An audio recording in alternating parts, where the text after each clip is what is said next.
got it completed. So I did 2 screws on the face frame, bigger screws, tighten that down.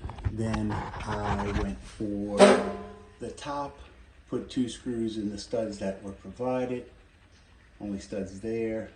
Then I shimmed it out.